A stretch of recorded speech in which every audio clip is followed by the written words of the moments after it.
एक समय की बात है, महात्मा बुद्ध के शिष्य आनंद कहीं जा रहे थे। रास्ते में उन्होंने देखा कि एक अधेड़ उम्र का व्यक्ति एक चट्टान पर बैठा रो रहा है। वे उसके पास गए और बोले, क्या बात है वत्स, तुम कौन हो और क्यों रो रहे हो? आनंद की बात सुनकर उस व्यक्ति की सिसकियां थम गई। वह अपने आंसू पोंछता हुआ बोला, मैं पास के गांव का रहने वाला एक बदनसीब व्यापारी हूँ। मैं जो भी काम करता हूँ वह बिगड़ जाता है। व्यापार के चक्कर में मैंने अपनी पत्नी के गहने गवा दिए। मैंने अपने परिवार को भी खो दिया, यहाँ तक कि मेरा घर भी गिरवी पड़ा है।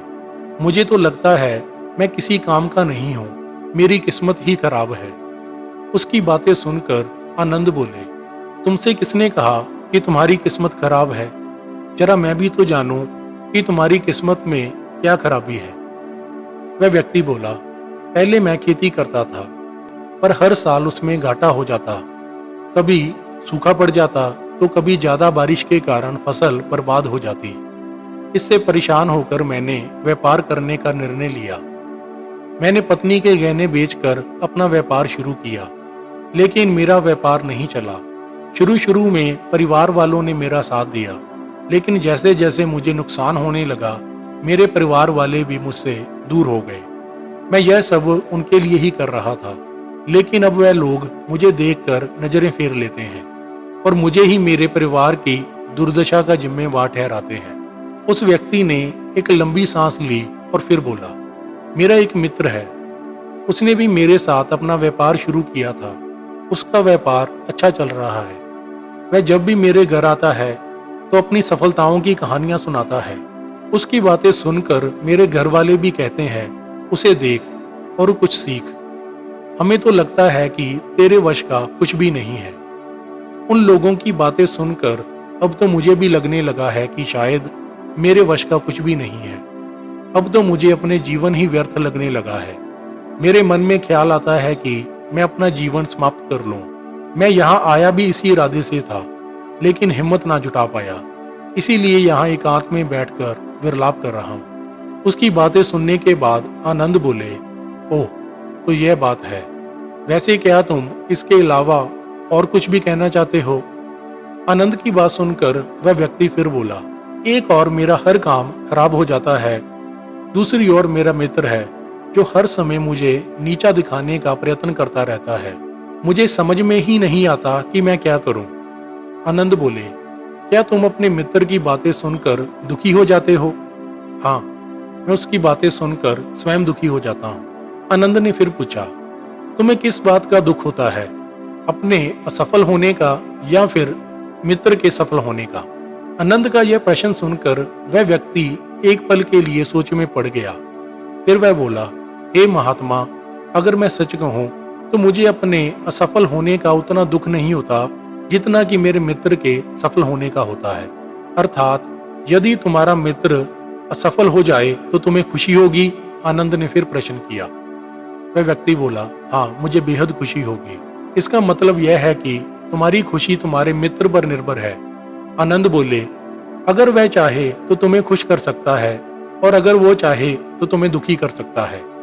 तुम स्वयं से ना तो खुश हो सकते हो और ना ही दुखी हो सकते हो।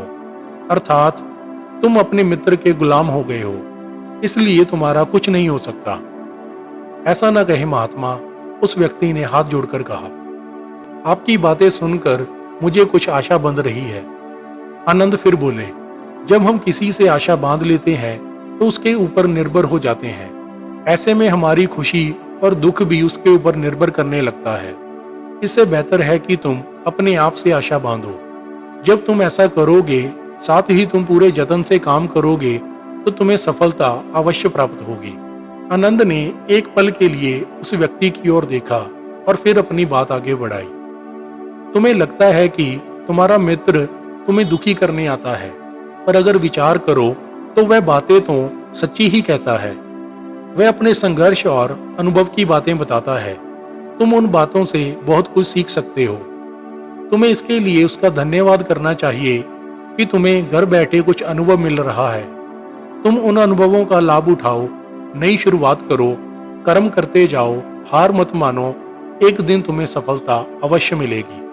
आज तुम जिसे अपना बुरा वक्त या बुरी किस्मत कह रहे हो, एक दिन यह बदल जाएगी। इसी के साथ तुम्हारे विचार भी बदल जाएंगे। तुम देखना, जब तुम्हारा अच्छा वक्त शुरू होगा तब तुम्हारा मित्र भी तुम्हें अपनी सफलताओं की कहानियां नहीं सुनाएगा। तब वह अपनी असफलताओं की बातें बताएगा ताकि तुम उसकी बातें सुनकर भ्रमित हो जाओ, तुम्हारा आत्मविश्वास हिल जाए और तुम गलत निर्णय ले सको। लेकिन उस समय तुम्हें अपनी बुद्धि का प्रयोग करना होगा। तुम्हारा मित्र जैसे आज तुम्हें दुखी करने आता है, उसी तरह उस समय भी वह तुम्हें दुखी करने आएगा, क्योंकि जिस तरह से उसे दुखी देखकर तुम्हें मजा आता है, उसी तरह से उसे भी तुम्हें दुखी देखने में उतना ही मजा आता है। वह व्यक्ति बोला, आपने सही कहा, लेकिन मेरा सबसे बड़ा दुख यह है कि मेरे परिवार के लोग भी इसमें शामिल हैं।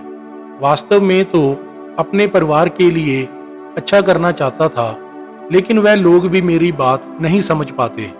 वह भी मुझे गलत कहते हैं। अब तो वो मेरे साथ भी नहीं है। आनंद उसकी यह बात सुनकर बोले, मैं समझ गया, तुम सहानुभूति चाहते हो। वास्तव में इस दुनिया में सभी लोग सहानुभूति ही चाहते हैं। हम चाहते हैं कि हम जब भी कुछ करें तो लोग हमारी प्रशंसा करें, लेकिन आमतौर पर ऐसा नहीं होता है। इसीलिए हम दुखी हो जाते हैं।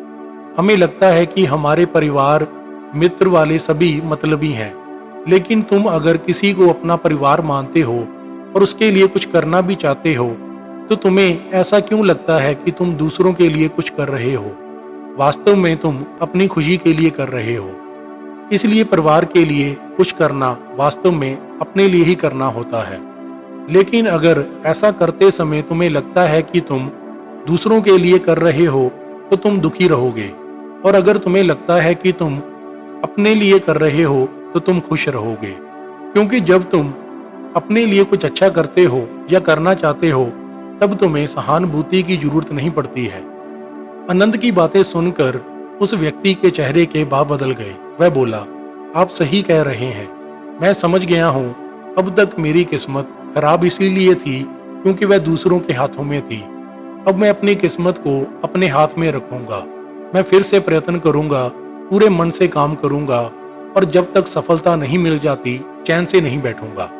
उस व्यक्ति की बातें सुनकर आनंद मुस्कुराए और एक छोटी सी डिबिया देते हुए बोले, इस डिबिया को हमेशा अपने पास रखना। इसमें एक ऐसा राज है जो तुम्हें बड़े से बड़े दुख से भी बाहर निकाल लेगा। लेकिन इसे तभी खोलना जब तुम्हें जीवन में कोई रास्ता ना सुझाई दे और तुम्हें लगे कि सब व्यर्थ है। उस व्यक्ति ने आनंद का धन्यवाद किया और वह डिबिया लेकर चला गया। उसने नए उत्साह के साथ फिर से अपना व्यापार आरंभ किया। उसका व्यापार चल निकला। अपनी मेहनत और लगन के बल पर वह एक बड़ा व्यापारी बन गया। परिवार वाले भी उसके साथ आ गए और उसका जीवन हंसी खुशी बीतने लगा। अब वह भूतकाल का रोना छोड़ चुका था। वह भविष्यकाल की चिंता नहीं करता था। बस वह अपने वर्तमान को संवारने में लगा रहता था, और जो कुछ भी वह करता था वह अपने लिए करता था, अपनों के लिए करता था। इसीलिए वह प्रसन्न था। उसके जीवन में अब कोई दुख नहीं था। लेकिन वक्त हमेशा एक जैसा नहीं रहता, वह बदलता रहता है। उसके जीवन में भी बदलाव आया। एक दिन उसके राज्य पर पड़ोसी राज्य ने चढ़ाई कर दी। उसने इस राज्य पर अपना कब्जा कर लिया। उसके सैनिकों ने चारों ओर लूटमार मचा दी। उन्होंने व्यापारी का सारा धन लूट लिया और उसके घर को आग लगा दी। जान बचाने के लिए उसे अपने परिवार के साथ वहां से भागना पड़ा। वह व्यक्ति अपने परिवार के साथ कई दिनों तक इधर उधर भटकता रहा। वह दाने दाने को मोहताज हो गया। उसका बच्चा भी बीमार हो गया। इलाज के अभाव में वह तड़फने लगा। यह देखकर उसका हृदय चिल्ला उठा। वह कैसे अपने बच्चे का इलाज कराए? उसके पास ना तो खाने के लिए पैसे हैं। ऐसे में उसे एक बार फिर निराशा ने घेर लिया। उसे लगने लगा उसका जीवन व्यर्थ है, सारी दुनिया व्यर्थ है, किसी भी बात का कोई मतलब नहीं है। भले ही आप जीवन में कितना भी कुछ कर लो, कितनी भी सफलता हासिल कर लो, पर अंततः यह जीवन समाप्त ही होता है। तो फिर ऐसे में जीवित रहने का क्या फायदा? इससे तो अच्छा है कि वह अपना जीवन समाप्त कर ले। लेकिन तभी उसके दिमाग में आनंद की डिबिया कौंध उठी। उसने उत्सुकता के साथ उसे खोला। डिबिया के भीतर एक पर्ची रखी हुई थी। उस पर्ची पर कुछ लिखा हुआ था। उसे पढ़कर उसकी आंखों के आगे छाया निराशा का अंधेरा छट गया और वह मुस्कुरा पड़ा। पर्ची पर लिखा हुआ था, यह समय भी बीत जाएगा। उसने डिबिया को अपनी मुट्ठी में बींच लिया और एक नई शुरुआत के लिए उठ खड़ा हुआ। इस कहानी से हमें यह शिक्षा मिलती है कि अगर आप भी ऐसी ही परिस्थिति में गुजर रहे हैं तो निराश ना हो, अपने अतीत पर शोक ना करें और ना ही भविष्य की चिंता करें। अपने वर्तमान में जिए और उसे बेहतर बनाने के लिए सच्चे मन से प्रयत्न करें। यकीन जाने जल्दी ही आपकी किस्मत भी बदलने वाली है।